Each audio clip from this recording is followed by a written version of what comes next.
The film begins with the last days of high school. High school seniors Trisha, Lindsay, Lori, Jackie, and a few of their friends are planning a special party to celebrate their graduation. They have long dreamed of a graduation party, an event that will symbolize the beginning of a new chapter of their lives. Trisha, one of the most outgoing and energetic girls in the group, suggests they host the party at her house while her parents are away for the weekend. Her house, located in a quiet suburb, seemed like the perfect place for a party where no one would disturb them. When evening falls, the friends gather at Trisha's house, cheerfully exchanging banter and memories of their school days. Music plays and the girls chatter carefree about their dreams, discuss plans for the future, and savor the moment of freedom. But soon the lightness and joy begin to be replaced by a strange sense of tension when Lindsay, casually glancing out the window, notices a vague figure in the neighboring yard. She doesn't immediately realize what she's seeing, but the figure of a man standing motionless against the backdrop of the house opposite is unsettling. He stands motionless, as if watching their house.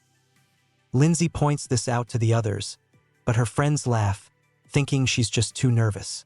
They try to convince her that it's probably just a neighbor or a random passerby, but Lindsay's anxiety grows inside. To distract herself, she decides to continue the fun, but the feeling doesn't go away. Trying to get rid of the disturbing thoughts, Lindsay turns away from the window, but her mind remains alert. After a while, Lori, who is in the other room, suddenly receives a call on her home phone. She picks up the receiver, but all she hears on the other end is heavy breathing. Lori remains silent, waiting for an answer, but no one speaks. She tries several times to speak, thinking it might be someone they know playing a prank, but there is still no answer. Lori becomes uncomfortable and hangs up the phone and goes back to her friends, deciding to ignore the strange call. Soon, however, the phone rings again. This time, feeling the growing tension, she tells her friends about the call, and the girls begin to suspect that something is really wrong.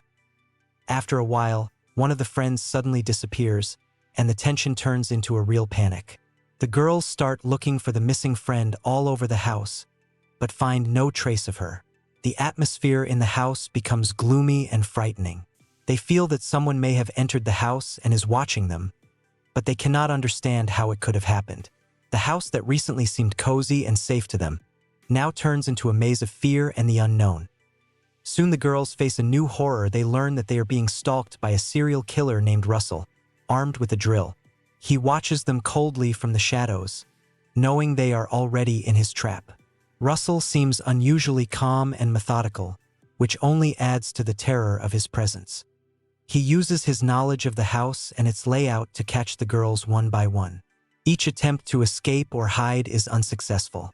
They realize they can't call for help as the phone connection is cut and the doors are somehow blocked. The only people left are Trisha, Lindsay, Lori, and Jackie. With horror, they realize that their chances of escape are slim and the only way out is to join forces and give battle to the criminal. Their fear turns into determination to fight, and they decide to use improvised objects in the house as weapons. In the kitchen, they find some knives, glass bottles, and other heavy objects that could help in defense. But with each step through the house, the fear only increases wherever they go. Russell is always nearby. In one scene, Lindsay confronts Russell in a dark hallway. She tries to fight back, but he quickly blocks her, injuring her before she can escape. The girls realize that their opponent is much stronger than they thought, and fighting him will not be easy. But it is this moment that awakens a new level of determination in them.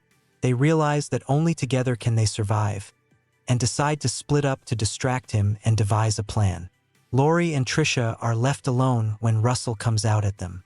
A fierce struggle ensues, with the girls throwing everything they can in his direction to defend themselves.